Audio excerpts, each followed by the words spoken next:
Stories of the Bible. Baby Moses. This is Moses. Hey-o. Moses was a descendant of Joseph's brother Levi. Hey. Joseph and his brothers had many children and grandchildren who lived happily in Egypt. Eventually, a new pharaoh came to power who knew nothing of Joseph or what he had done. This pharaoh feared the Israelites because there was a great number of them living in Egypt, so he wanted to put a stop to their prosperity. Pharaoh made the Israelites slaves. He made them work long, hard hours building up Egyptian cities. But his plan didn't work, and the Israelites grew more in number and in strength. Eek. So Pharaoh made a rule that no Israelite boy would be allowed to live in Egypt. This is where Moses' story begins. You see, when Moses was born, his mother saw that he was a special baby, and she kept him hidden for 3 months.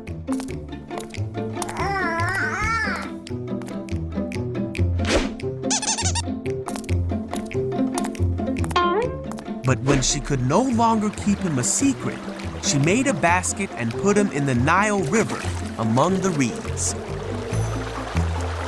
Moses' sister stayed to watch what would happen to her baby brother, and soon the Pharaoh's daughter came to the edge of the river.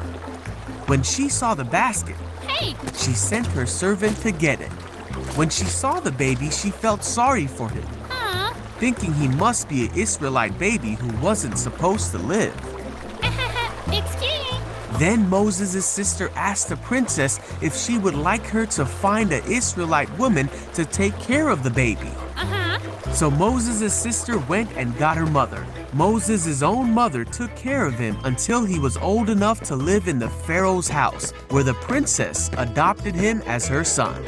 And so, Moses, an Israelite boy who wasn't supposed to live, became the adopted grandson of the Pharaoh and lived in the palace as God prepared him for a great destiny that was only just starting to unfold.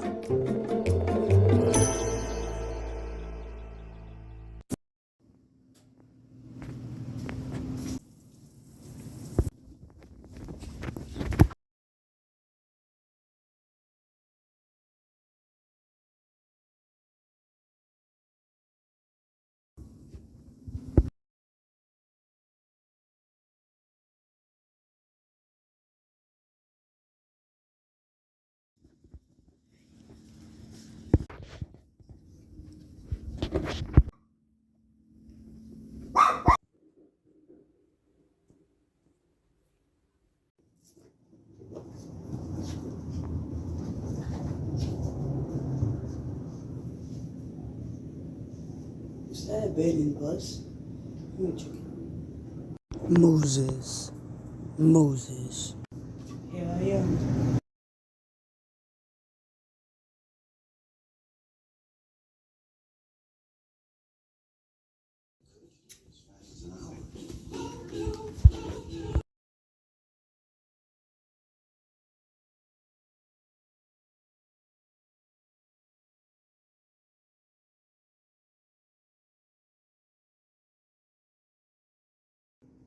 Who might go to Pharaoh and take the children of Israel out? But I don't know what to say to them.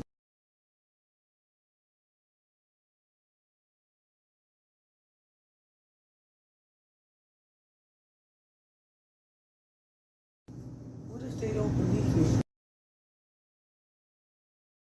Hey, stop. Alright. Yo!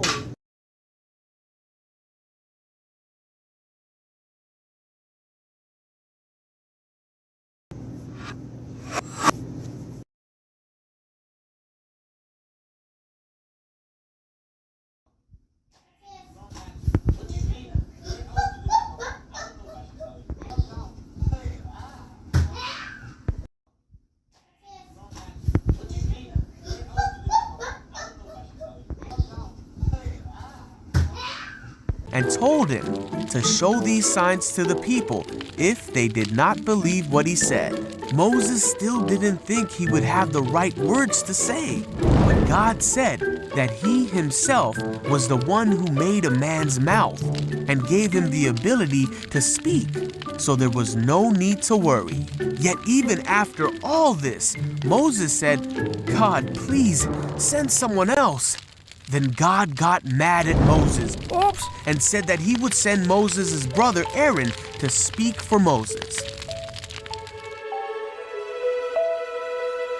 So Moses went back to his father-in-law and told him that he needed to go back to Egypt.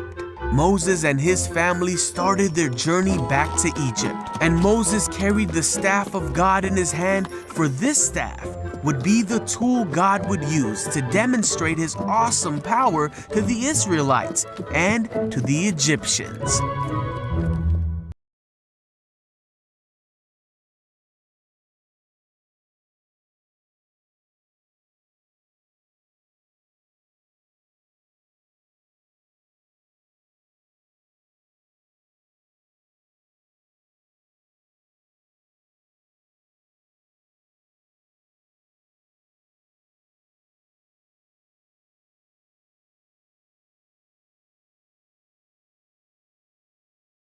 When that Pharaoh chariot comes, I'm gonna leave you. I'm bound for the promised land. I'm gonna leave you. I'm sorry, I'm gonna leave you. Farewell, oh farewell, but I'll meet you in the morning. Farewell, oh farewell, I'll meet you in the morning. Bound for the promised land, on the other side of Jordan, bound for the promised land. I'm sorry, I'm gonna leave you. Farewell, oh farewell, but I'll meet you in the morning. Farewell, oh farewell, oh, I'll meet you in the morning. Farewell, oh farewell, oh, I'll meet you in the morning.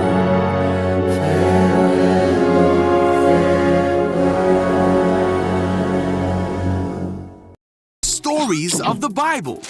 Moses and the Exodus. This is Moses, who was an Israelite born in Egypt in a time when Israelite boys were not supposed to live. Wait, huh? Moses, however, grew up in the palace of the Pharaoh, the very man who was enslaving the Israelite people. When Moses grew up, he made a big mistake. Uh-oh. So Moses ran away from Egypt to the land of Midian. After many years, an angel of the Lord appeared to Moses and told him to go back to Egypt to free the Israelites. After much protesting, God granted Moses his brother Aaron to speak on his behalf. So Moses went to Egypt. And on his way there, he met Aaron, who was ready to do whatever God wanted him to do. The Israelites were slaves to the Egyptians, but God had a special plan for Moses. Hey, everyone,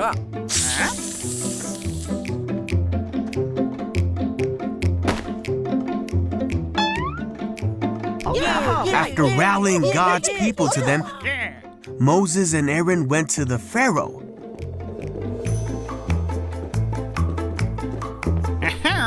And said, "This is what the Lord, the God of Israel, has said. Let my people go."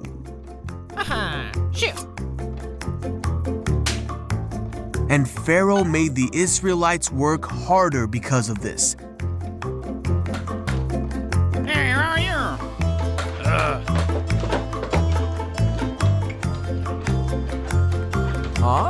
The foremen of the Israelite slaves were angry with Moses and Aaron for causing this trouble.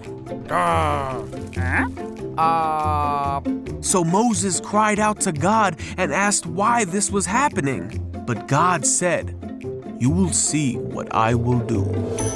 I am the Lord. I will deliver you from slavery. Wow, okay. Hey! Moses told this to the people, Hey! but they were so discouraged that they didn't listen to him. God told Moses to go to Pharaoh and to do exactly as he said. So Moses and Aaron went to the Pharaoh. Hey! God told them to take the staff and throw it down before Pharaoh. Huh? Pharaoh was not impressed. He called his wise men and sorcerers, and they did the same thing. Ooga. But Aaron's staff swallowed up the sorcerer's staff. Yet Pharaoh's heart was hardened, and he would not listen to them. Shoot. Just as God had said. Then the Lord said to Moses, "Go to the banks of the Nile River and meet Pharaoh." Hey, Pharaoh! Oh, man! Moses and Aaron did just as God had said. Oh. But again, Pharaoh's magicians did the same miracle, and Pharaoh refused to let God's people go. So God sent 9 more plagues to Egypt to show his power.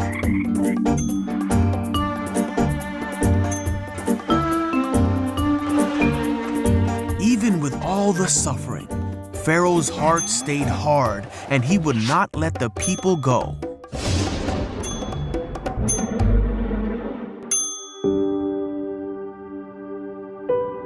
On the night of the last plague, Pharaoh woke up and heard a great cry in Egypt. Oh, no.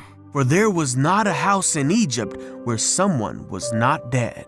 Pharaoh summoned Moses and Aaron and told them to be gone with the Israelites. So the Israelites left Egypt immediately and made their way to the Promised Land, taking with them many riches from Egypt, and they took Joseph's bones as they had promised him many years before. But after they had gone, Pharaoh changed his mind and readied his army to take back the Israelites. When the Israelites saw Pharaoh and his armies come, they were terrified. But God made a way for them. Through all of this, the Israelites saw the God, and they put their trust in Moses, his servant.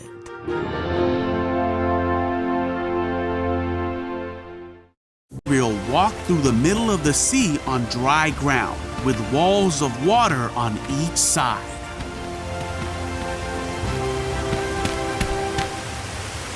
Come on! Then the Egyptians chased the Israelites into the middle of the sea. But just before dawn, God looked down on the Egyptian army from the pillar of fire and cloud, and he threw their forces into total confusion. "Let's get out of here, away from these Israelites!" The Egyptians shouted, "The Lord is fighting for them against Egypt." When all the Israelites had reached the other side, God said to Moses, "Raise your hand over the sea again." Who got it? Moses raised his hand over the sea, and the water rushed back into its usual place. The Egyptians tried to escape, but God swept them into the sea. That is how God rescued Israel from the hand of the Egyptians that day. When the people of Israel saw the mighty power that God had shown against the Egyptians, they were amazed. They put their faith in God and in his servant Moses.